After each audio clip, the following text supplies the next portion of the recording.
la planta empieza a crear una situación de atracción. ¿Por qué? Porque los aminoácidos son elementos que los insectos, por ejemplo, en este caso estamos hablando de las plagas de insectos fitófagos, un insecto fitófago, como no puede fabricar aminoácidos, ve que la planta lo está ofreciendo gratuitamente y en gran cantidad, y entonces se tira de cabeza.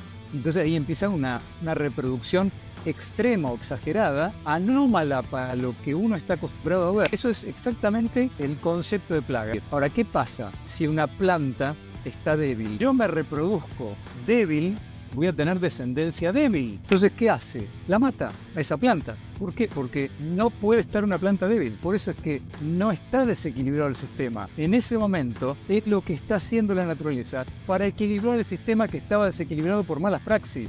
Voy a dar las dos bases principales del funcionamiento de los ecosistemas naturales. Funcionan a base de biodiversidad y a base de equilibrio. Las dos cosas. Tiene que haber una biodiversidad equilibrada. No es cualquier tipo de biodiversidad. Tiene que haber una biodiversidad equilibrada. Cuando esos dos parámetros, esos dos pilares están funcionando, todo lo demás funciona. Por otro lado, hay otro elemento que tiene que ver con este equilibrio, ¿no? Extrañamente para mí, quizá para otros no, pero extrañamente para mí, la naturaleza tiende permanentemente al equilibrio. Permanentemente. Uno desequilibra y automáticamente, por algún motivo extraño, la naturaleza tiende permanentemente a volver a esa situación de equilibrio porque no puede vivir eternamente en desequilibrio. Eso provoca un daño al ecosistema muy fuerte. Esto es un dato no menor que hay que entender al momento de comprender lo que voy a mencionar ahora. ¿Por qué digo todo esto como prólogo? Porque la secuencia a partir de la cual todo termina mal, termina en plaga en última instancia, es la siguiente. Imaginémonos un sistema que estaba en equilibrio, viene el hombre, llega a un lugar, un campo, una finca, lo que sea, donde naturalmente había una serie de plantas, de animales, de insectos que estaban en equilibrio, que sería un campo natural. Y bueno, uno, ¿qué es lo que hace? Elimina esa biodiversidad, esa naturaleza, para poner la planta o la semilla que uno decidió poner. Entonces, ese monte natural que había, ya no hay más. Ahora hay una sola especie, que es la que uno está sembrando o está trasplantando o lo que sea. Eso ya no hay forma de volver para atrás. Uno generó un desequilibrio de alto impacto. Si ese alto impacto es realmente muy fuerte en cuanto a intensidad y en cuanto a tiempo que dure, automáticamente ese ecosistema, llámese planta en este caso, vamos a poner las plantas solamente. Vamos a suponer que uno sembró, no sé, lo que sea, trigo, una planta de lo que sea. Si ese desequilibrio se mantiene en el tiempo, durante mucho tiempo, y se mantiene con alta intensidad, la planta entra en una situación de estrés. La planta ya no puede manejar, no se puede manejar en ese más o menos equilibrio que tenía, y entonces entra en una situación de estrés. Inmediatamente después, eso sería como la alarma que suena dentro de la planta para indicarle a ella misma que tiene que hacer algo para volver al equilibrio, porque si no puede llegar a tener un daño tan importante como la muerte, por ejemplo. Si esto continúa en el tiempo y en la intensidad, la planta puede llegar a morir, y nadie quiere morir, ningún ser vivo quiere morir. Está programado para vivir, justamente. Salta una alerta, que es a partir del estrés. Esa alerta, ¿qué es lo que hace dentro de la planta? Empieza a generar algunas modificaciones internas que pueden ser, por ejemplo, romper sus proteínas. Esa puede ser una de las tantas modificaciones que hace la planta cuando entra en una situación de estrés. ¿Por qué? Porque tiene que, de alguna manera, bajar ese nivel de estrés e intenta hacerlo a través de, por ejemplo, este tipo de artilugio. Rompe sus proteínas. ¿Para qué? Para que se transformen en aminoácidos, y esos aminoácidos, de alguna manera, vayan a tapar agujeros y vayan a crear una situación de menos estrés para que la planta pueda sobrevivir. Hay un montón de otras sustancias que genera la planta. Los aminoácidos sería la que más se conoce, la que más se estudió, pero hay otras sustancias que la planta empieza a generar a partir de ese estrés, y eso, cuidado lo que voy a decir ahora, ese momento se llama enfermedad. La gente se equivoca en la palabra enfermedad, creyendo que la palabra enfermedad significa algo malo, y es justamente algo bueno, es lo mejor que le puede pasar a la planta, que es intentar recuperar ese equilibrio que tenía, bajando el nivel de estrés, y entonces por eso es que empieza a haber un montón de actividad distinta a la que había habitualmente. La palabra enfermedad es el momento en el cual la planta comienza a intentar equilibrarse. Así que no es algo malo. La enfermedad es algo bueno. La planta empieza a crear una situación de atracción. ¿Por qué? Porque los aminoácidos son elementos que los insectos, por ejemplo, en este caso estamos hablando de las plagas de insectos fitófagos, un insecto fitófago, como no puede fabricar aminoácidos, ve que la planta lo está ofreciendo gratuitamente y en gran cantidad, y entonces se tira de cabeza, y entonces ahí empieza una reproducción extrema o exagerada, anómala para lo que uno está acostumbrado a ver. Es decir, bueno, antes había una oruga por planta y ahora hay 10. Eso es exactamente el concepto de plaga. Es algo que creció de manera atípica. Esto que yo voy a mencionar ahora es algo que yo creo. No estoy seguro porque nunca pude hablar con una planta ni con un insecto. ¿Qué es lo que sucede? Una planta en una situación donde está realmente estresada y donde está rompiendo sus proteínas, imagínense lo que estaría sucediendo con ustedes si empiezan a romper sus proteínas.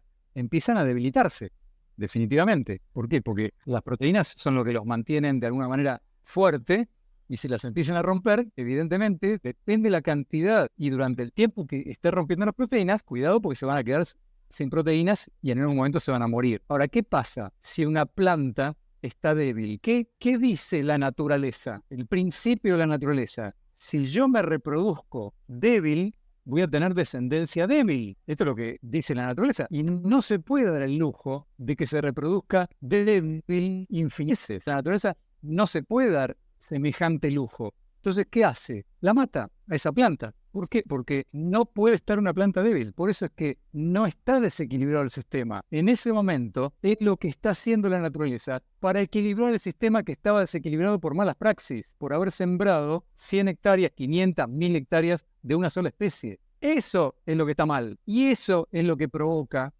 la plaga. La plaga viene a resolver algo que no nos gusta a nosotros, obviamente, porque invertimos dinero, esfuerzo en poner esa planta, compramos un campo para hacer eso y obviamente no nos gusta. Y por eso lo llamamos patógeno. Pero la verdad que el patógeno es uno. Somos nosotros los patógenos, no el pobre bicho ese que no tiene nada que ver. Él viene a cumplir su misión. Miren cómo cambia todo, ¿no? Hay un montón de sustancias que fabrica justamente para compensar ese desequilibrio.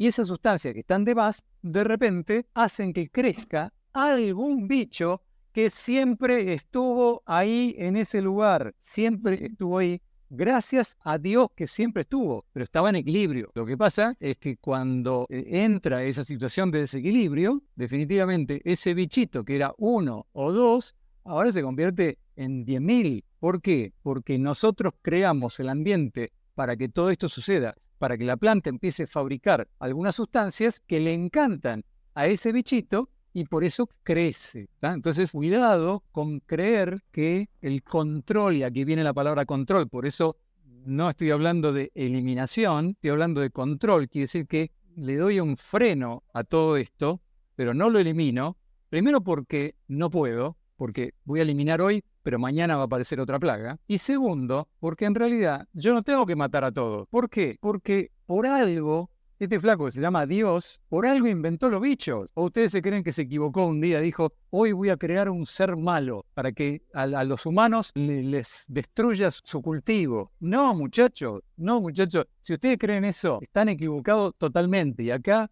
me pongo firme. Acá no estoy diciendo lo que yo creo. Estoy seguro de que es así. La plaga no atacó nada. Simplemente yo lo que hice fue darle comida a alguien que la necesitaba. No me atacó. Yo hice todo lo posible para que ella se desarrolle, crezca y casi que le canté una canción de cuna para que vengan y se sientan cómodas con nuestro cultivo. Entonces no me atacó. No es que venía, estaba a 100 kilómetros y alguien le mandó un WhatsApp y le dijo, che, plaga, venite para acá que acá tenés comida. No es así. No funciona así, no funciona así. Así que si se desarrolló la plaga, que no es lo mismo que me atacó, se desarrolló la plaga por culpa mía, bueno, no me está atacando. Pero para que quede claro, además, pobrecita, ese bicho, en realidad, es fitófago, come plantas. Ahora, otra pregunta que me hago y que respondo al mismo tiempo es, supongamos que desarrolló la plaga. ¿Y por qué ustedes se creen que no hay nadie que la controle a esa plaga? ¿Algunas se preguntaron por qué no hay el bicho que controla? Porque todos comemos a todos, ¿no? O sea, todos somos una cadena trófica. No existe nadie que no coma a otro. Todos necesitamos comer a otro para vivir. ¿Y por qué no están, por ejemplo, las mariquitas que tendrían que estar? ¿Qué están haciendo? ¿Se fueron a pasear? ¿Se fueron a Maracaibo? ¿Dónde se fueron? O a Margarita se fueron las mariquitas. No. Lo que pasa es que para que haya mariquitas tiene que estar el sistema en equilibrio, porque no solamente que hay plantas concretamente que atraen a las mariquitas y que cuando nosotros eliminamos totalmente la biodiversidad, eliminamos también esas plantas que atraían a las mariquitas, no nos tiene que sorprender, tenemos que usar la cabeza y decir, con razón, ahora entiendo por qué no hay mariquitas, porque yo eliminé justamente a la planta que la atraía, porque las plantas que atraen a las mariquitas, hay muchas, pero sobre todo cuando están en equilibrio, las plantas empiezan a secretar, en vez de aminoácidos, secretan aldehídos, que son otras sustancias. Pero además hay otras plantas que tienen colores diferentes, tienen aromas diferentes, tienen atractivos diferentes. Por eso es que no existe la enfermedad en ningún sistema vivo, normal, natural. No existe. La palabra enfermedad no existe. La palabra plaga no existe en la naturaleza. No, definitivamente. Y no estoy creyendo que es así. Es así. Atención Colombia, Carlos Abecasis, experto en bioregeneración de suelos, estará en Santa Marta los días 25 y 26 de noviembre con su taller sobre cómo acelerar los resultados en bioregeneración de suelos. Aparta tu cupo, que son solo 20. Allí estaremos.